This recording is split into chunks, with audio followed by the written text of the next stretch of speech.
राधे राधे गुरुजी। जी आपके चरणों में कोटि कोटि प्रणाम। खुश रहिए। मेरा एक प्रश्न है कि मोक्ष को प्राप्त करने के लिए 3 साधन बताए गए हैं। हाँ। एक ज्ञान मार्ग, दूसरा कर्म मार्ग और तीसरा भक्ति मार्ग। तो ठीक इन है। तीनों में हमें कौन सा मार्ग अपनाना चाहिए जो मोक्ष की प्राप्ति हो सके? भक्ति मार्ग जी। सबसे सरल, सबसे अच्छा। तो गुरुजी, भक्ति मार्ग करके भी हम मोक्ष की प्राप्ति कर सकते हैं, तो लोग कहते हैं कर्म करो। कल हमने बताया तो था, एक कर्म, कल की कथा आपने सुनी? जी। कल की कथा में हमने बताया था कि जीते जी आपका मोक्ष हो सकता है, मरने के बाद जो होगा सो होगा। जी। और कर्म के बारे में भी कल ही हमने सारी बातें कल बता दी, कल आपने सुना नहीं शायद। जी, ठीक। धन्यवाद गुरुजी। खुश रहिए। जी।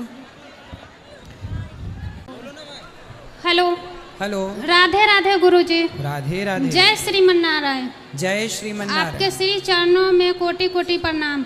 खुश रहिए। गुरुजी, मैं आपकी कथा 2-2.5 साल से सुन रही हूँ।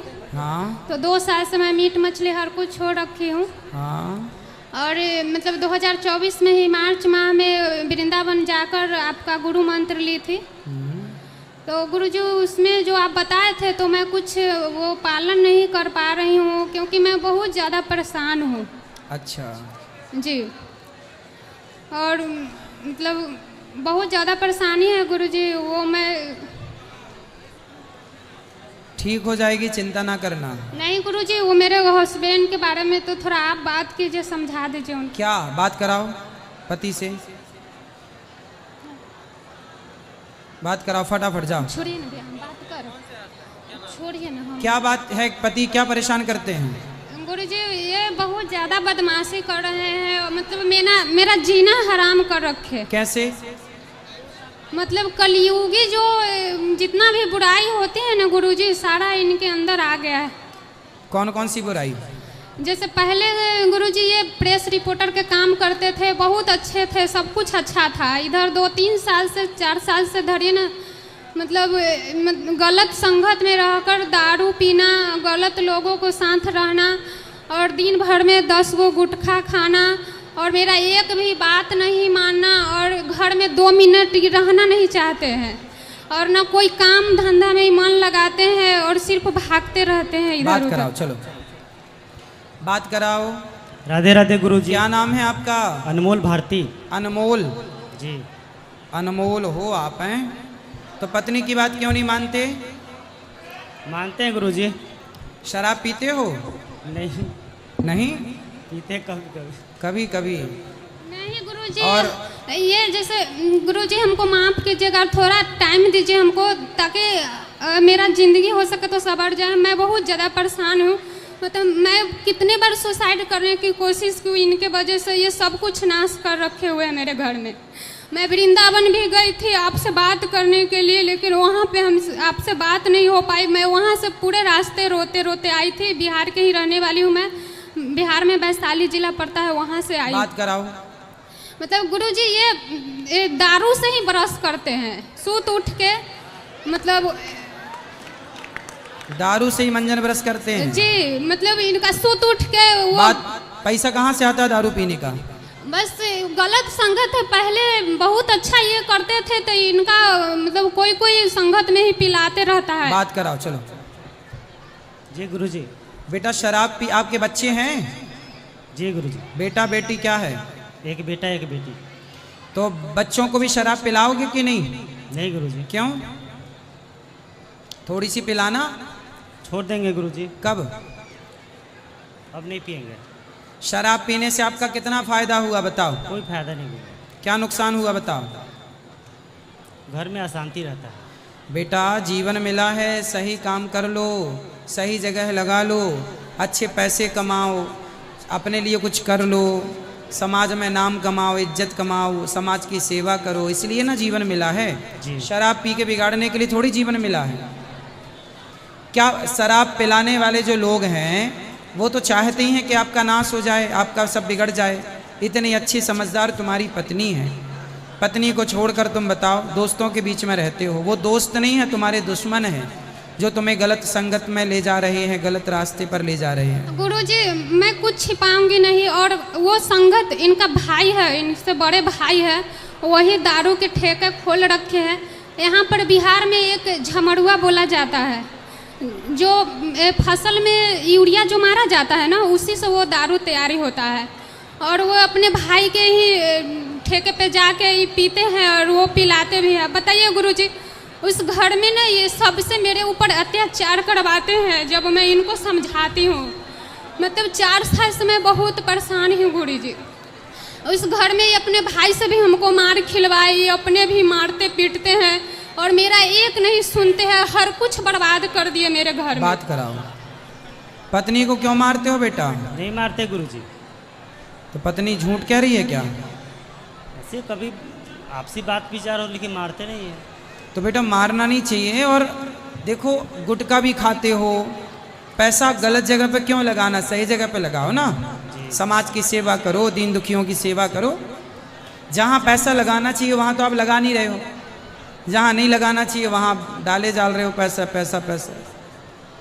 गुरुजी इनके भाई ही पिलाते हैं, मैं इनको समझाती हूँ कि वो कैसा भाई है, आपसे बड़े हैं तो उनका फर्ज है कि आपको एक झापट मारे और समझाए कि सही हाँ है, सही है, ये चीज़ गलत है। तो ये ना बाहर निकल के सब लोग अपने भाई भाभी सबके सामने क्या बोलते हैं कि ये ना आप लोग के बारे में हमको उल्टा भड़काती है और कहती है क्या जे बोलू भाई भाभी से बात नहीं करो, उन लोग को कोई चीज़ में हेल्प नहीं करो, ऐसे वैसे मतलब बहुत मेरे खिलाफ उन लोग को कान भर देता है। सबसे ये आदमी जो है उस घर में हमको बहुत ये करवाते हैं।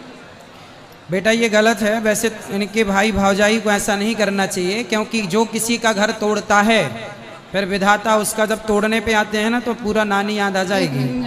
इसलिए किसी के साथ गलत ना हो, इसका ख्याल रखना चाहिए। गुरुजी मतलब हर कुछ पूरा कलयुगी बोले तो आप समझ जाइए, लड़की सबके लड़की वाला भी मैटर है इनको। बात कराओ। हाँ गुरुजी। क्यों पड़ोसन को भी तुमने ताक झांक कर रखी है? बताओ, ये सब सही आदतें हैं? सब छोड़ देंगे गुरुजी। अपनी पत्नी को छोड़ के बताओ तो किसके चक्कर में पड़े हो तुम? क्या नाम है उसका? बोलो। सब छोड़ देंगे गुरुजी। नाम तो बताओ। और ये भी गुरु मंत्र लिए थे गुरुजी आपसे, और ये जो अभी जो हम पहने बात कराओ, पहले उनसे बात करने दो। बेटा ये पराई औरत के चक्कर में रावण पड़ा, सर्वनाश हुआ कि नहीं? जी जी। तुम्हारा नहीं होगा? जी गुरुजी। पराई औरत के चक्कर में ना पड़ना, सत्यानाश हो जाएगा। समझ में आई? शराब ना पीना। आज से कसम खाओ कि कोई भी गलत काम नहीं करोगे। खाओ कसम। कसम खाते गुरुजी आज से कोई ऐसा बुरा काम नहीं करेंगे। वादा करो हमसे क्या सदा सही राह पर चलोगे? जी वादा करते हैं। और अपनी पत्नी का ख्याल रखोगे, बच्चों का ख्याल रखोगे और खूब पैसा कमाओगे और पैसा बचाओगे। घर बनाया कि किराए से रहते हो? नहीं घर बनाए गुरुजी। नहीं गुरुजी, मेरे पास कोई घर नहीं रहने के लिए है। वो चौड़ी के बालू जो मतलब उसी पे एक छोटा सा घर है और कुछ नहीं है। एक समय था जो मेरे पास बहुत कुछ था, ये सारा कुछ लुटा दिए है। अब उस लड़की के पीछे पीछे भागते रहते हैं। कौन सी लड़की है? वो है, और मैं दोनों बच्चों को लेकर अपने घर में बहुत ज़्यादा परेशान रहती हूँ। कहाँ की है वो लड़की?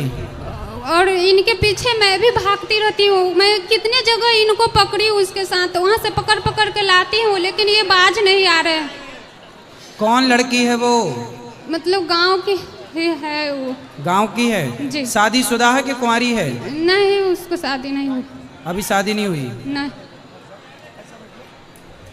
बात कराओ। जी गुरुजी। बेटा आप छोड़ दोगे? जी छोड़ दिए हैं सर। बेटा वैसे तुम इनसे बात कराओ पत्नी से।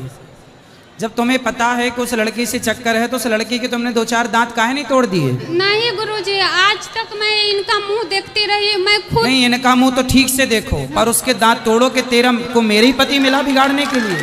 मैं बोले शादी कर ले जा, अपने खसम के संग रहे। गुरुजी ये हमको धमकी देने लगते हैं कि अरे इनकी धमकी कोई काम की नहीं। वो लड़की को आप ऐसा पकड़ना उसके बाल नोच कर उसको गंजी कर देना।